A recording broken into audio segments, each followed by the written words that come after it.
نعبد و ایاک نستعین۔ میں رضا آپ کو، حفیظ آپ کو، جو تھنک ٹینک، جو آپ کا اکانومی کے اوپر تھنک ٹینک تھا، آپ سب کو آج بہت مبارک دیتا ہوں۔ ہاں، مرتضیٰ آپ کو، کیونکہ مرتضیٰ واشنگٹن سے چھوڑ کے اچھی نوکری آئے ہیں پاکستان۔ آپ سب کو میں اس لیے مبارک دیتا ہوں کہ میں جب سے ہماری گورنمنٹ آئی ہے پاکستان میں حکومت کرنے کے لیے، تو تب سے میں یہ کہہ رہا ہوں کہ ہمارا اس ملک کا سب سے بڑا اثاثہ اوورسیز پاکستانی ہے، اور ہم ابھی تک اس کو ٹیپ نہیں کر سکے۔ اس بڑے ایسٹ کو ہم صحیح طرح اس کو ٹیپ نہیں کر سکے۔ ہمیں یہ سمجھنا چاہیے کہ جب ہندوستان اور چائنا دونوں نے جب اپنا جو پروگریس شروع کیا، تو ان کو جو سب سے پہلے جو انویسٹمنٹ آئی ہندوستان میں بھی اور چائنا میں بھی، وہ ان کے اوورسیز ان کی ایکسپیٹریٹ کمیونٹی تھی، ان کے جو باہر ہندوستان کے جو لوگ باہر کام کر رہے تھے اور چائنا کے لوگ باہر کام کر رہے تھے۔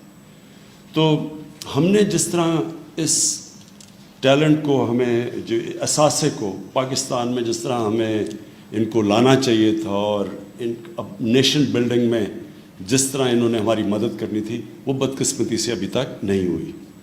تو یہ ایک بہت بڑا پہلا قدم ہے اور بڑا قدم ہے، بیکاز یہ جو روشن ڈیجیٹل اکاؤنٹ یہ جو شروع کیا آج آپ نے، یہ ایک موقع دیتا ہے پاکستانیوں کو پارٹیسپیٹ کرنے کا پاکستان کی بزنسز میں۔ ہماری جو ابھی بہت بڑا انیشیٹو ہمارا کنسٹرکشن کا ہے، جو پاکستان کی تاریخ میں سب سے بڑے 2 پروجیکٹس ہیں، اور بھی بڑے ہیں، باشا ڈیم بھی ہے، مومند ڈیم ہے، ہماری ML1 پہلی دفعہ پاکستان کی تاریخ میں ایک نئی ریلوے بنانے لگے ہیں، جو 2 نئے شہر بنا رہے ہیں، ایک بنڈل آئلینڈ سندھ کے اندر اور دوسرا راوی سٹی لاہور میں۔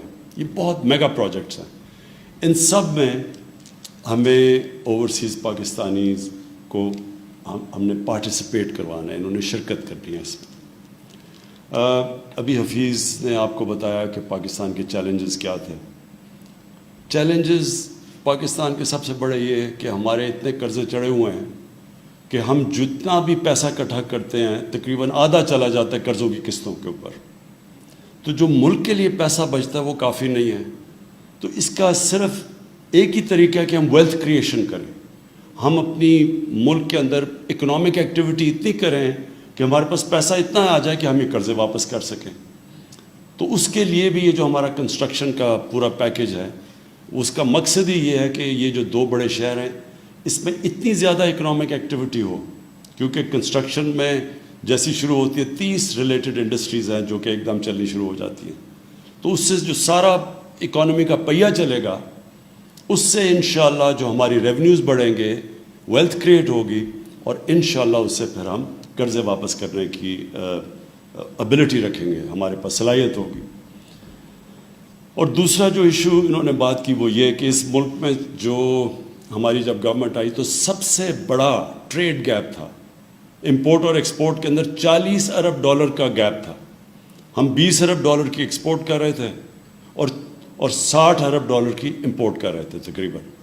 تو یہ اتنا بڑا تاریخی جو ٹریڈ گیپ تھا، جو اور کرنٹ اکاؤنٹ ڈیفیسٹ بھی تاریخی تھا، $20 ارب ریمیٹنسز نکال کے بیچ میں سے۔ تو یہ جو ہمارے پاس ڈالرز کی کمی ہے، اس کا ڈائریکٹ امپیکٹ روپے کے اوپر پڑتا ہے۔ جب ڈالرز کی کمی ہوتی ہے تو روپیہ گرنا شروع ہو جاتا ہے۔ تو اس کو جب روپیہ گرتا ہے تو چیزیں مہنگی ہونی شروع ہو جاتی ہیں، اور پھر انویسٹمنٹ بھی رک جاتی ہے۔ لوگ جنہوں نے پیسے باہر سے لگانے ہوتے ہیں، وہ سوچتے ہیں کہ اگر روپے نے گرنا ہی ہے تو وہ ڈالر میں پیسہ رکھیں۔ تو اس سے ساری اکانومی کی جو اکانومی کی ویلتھ بھی نیچے چلی جاتی ہے، اور پھر جو انویسٹمنٹ بھی رک جاتی ہے۔ تو اس کے لیے ایک تو یہ ویلتھ کریشن، اور دوسرا ڈالرز ہم کیسے بڑھائیں، اس کے لیے اوورسیز پاکستانی کی ہمیں بہت ضرورت ہے۔ ریمیٹنسز ان کی بڑھ گئی ہیں، لیکن ہم ایسی چیز چاہتے ہیں کہ ان کی اب انویسٹمنٹ آئے ہمارے ملک میں۔ ابھی تک ہم ان کو کوئی وائبل چیزیں نہیں پریزنٹ کر سکے انویسٹ کرنے کے لیے. جو کرتے بھی ہیں انفارچونیٹلی ہمارا سسٹم جیسے ایز آف ڈوئنگ بزنس آسانیاں ہوتی جائیں گی انویسٹرز کے لیے تو انشاءاللہ وہ ادھر بھی آئیں گے. لیکن یہ جو ہمارے 2 میگا پروجیکٹس ہیں اس میں کیونکہ عموماً وہ پراپرٹیز میں انویسٹ کرتے ہیں تو یہ بہترین ان کے لیے اپرچونیٹیز انویسٹ کرنے کی ہوں گی. میں ایک چیز اب اوورسیز پاکستانیز کے اوپر کہہ دوں, ہمارے ملک میں پتہ نہیں یہ کیا مسئلہ ہے لوگوں میں کہ وہ اوورسیز پاکستانیز کو یا ڈیول نیشنل کو ایسے سمجھتے ہیں جیسے وہ کوئی ملک کے غدار ہیں. سسپیشن سے دیکھا جاتا ہے جی وہ ڈیول نیشنل ہے. پہلے یہ ہم سمجھیں کہ یہ کیوں 90 لاکھ تقریباً پاکستانی باہر کیوں گئے, کیونکہ زیادہ تر ہم نوکریاں نہیں دے سکے. دوسری چیز وہ اتنے کئی وہاں پاکستانی کوالیفائی کر بیٹھے, ان کی کوالیفیکیشنز اتنی اوپر چلی گئی ہیں کہ ہمارے پاس ان کے لیے سوٹیبل جابز نہیں ہیں. جاب ہیں تو ہم پیسے نہیں ان کو دے سکتے جو ان کو ملنے چاہیے. ہندوستان اور بنگلہ دیش کے مقابلے میں ہماری ایکسپورٹس بڑھی ہیں, ان کی تو بالکل سٹیگنیٹ کی ہوئی ہیں. لیکن جس لیول کی ہم ایکسپورٹس چاہتے ہیں تھوڑا ٹائم لگے گا اس کا. تو اس ٹائم جب تک وہ ہم اپنی ایکسپورٹس امپورٹس تک نہیں یا زیادہ تک نہیں لے کے جاتے تب تک ہم نے اوورسیز پاکستانیز کو انسینٹیوائز کرنا ہے کہ وہ پاکستان میں انویسٹ بھی کریں, ان کے لیے آسان ہو پاکستان میں اپنا پیسہ لانا. اور جس طرح رضا باقر نے کہا اگر وہ باہر بھی نکالنا چاہتے ہیں واپس لانا چاہتے ہیں تو وہ بھی ان کے لیے آسان ہو. تو یہ بڑا اچھا فرسٹ اسٹیپ لیا آپ نے, اور انشاءاللہ مجھے یہ امید ہے کہ ہم اب ان کو یہ جو اپنے بڑے میگا پروجیکٹس ہیں, ویسے بھی ہماری ہاؤسنگ کے ہم نے جو انسینٹیوز دیے ہیں ہاؤسنگ میں, وہ بھی ہاؤسنگ بوم شروع ہو گئی ہے پاکستان میں, کنسٹرکشن بوم شروع ہو گئی ہے. اور یہ جو ہمارا نیا پاکستان کا یہ جو ہم نے افورڈیبل غریبوں کے لیے وہ طبقہ جو آج تک کبھی گھر نہیں بنا سکتا تھا ان کو جو ہم نے اب انسینٹیوز دیے ہیں سیلریڈ کلاس کو, تو ہم سمجھتے ہیں کہ اس سے بہت بڑی ایک کنسٹرکشن کی بوم آ رہی ہے. اور اس میں مجھے پتہ ہے کہ سب سے زیادہ ابھی جو ہمارے اوورسیز پاکستان ہے کسی بھی سیکٹر میں وہ آتے ہیں انویسٹ کرنے کے لیے, وہ ہاؤسنگ ہے, ریل اسٹیٹ ہے. اور یہ ایک اور انشاءاللہ یہ جو ہمارا 2 میگا سٹیز کی طرف ہم جا رہے ہیں ان کو یہ بھی موقع مل جائے گا. تو پھر سے میں آپ کو, رضا آپ کو اور حفیظ آپ کو, آپ کے اکنامک تھنک ٹینک کو, سب کو میں مبارک دیتا ہوں. یہ بہت بڑا آپ نے پہلا قدم اٹھایا. شکریہ.